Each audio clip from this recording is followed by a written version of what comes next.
Today's eMoney tip of the week is on how to build scenarios. This is one of the most important things you'll do inside of eMoney for clients. And there's a lot of methods to use it, but this is our best tip.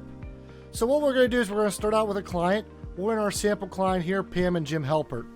You're going to go under plans, and once you're under plans, you're going to see scenarios. This is a new sample client, so we have no scenarios, just like if you had a new client. You're going to want to hit add here and put a scenario in. What we always like to do is we like to start out with what we call our alternatives. And I just typed this wrong, so I'm going to go ahead and correct that really quickly.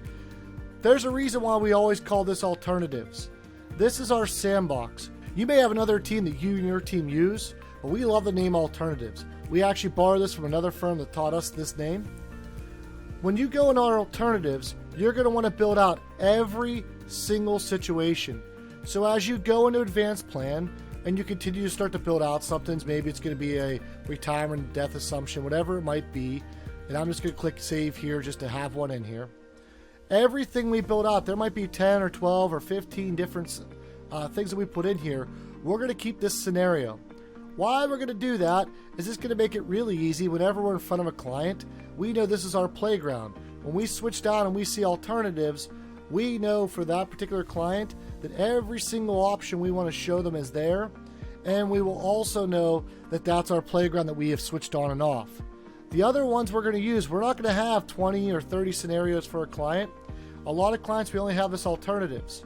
One of our other favorite ones we recommend doing is we will actually duplicate this for every single one.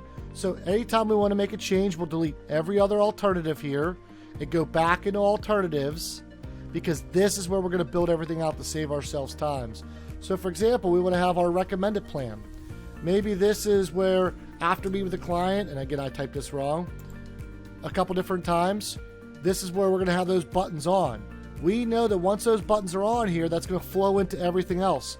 That's going to flow into reports, that's going to flow into presentations, it's going to flow into goal planner. So we know that we only move buttons in alternatives. We want to keep those buttons the way we want and recommend it. Another great example of this is we might put premature death, Pam.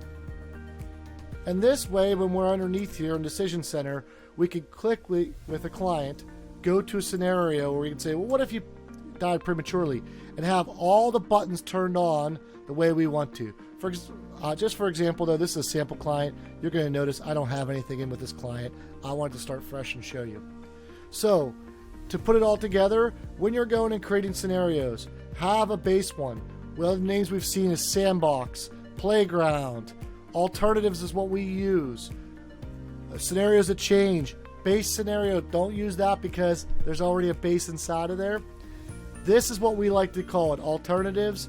Build everything in alternatives and duplicate and rename every other scenario.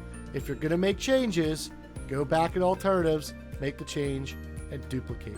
We hope this tip helped educate and empower you to do more plans for your clients so that you can impact more lives through financial planning.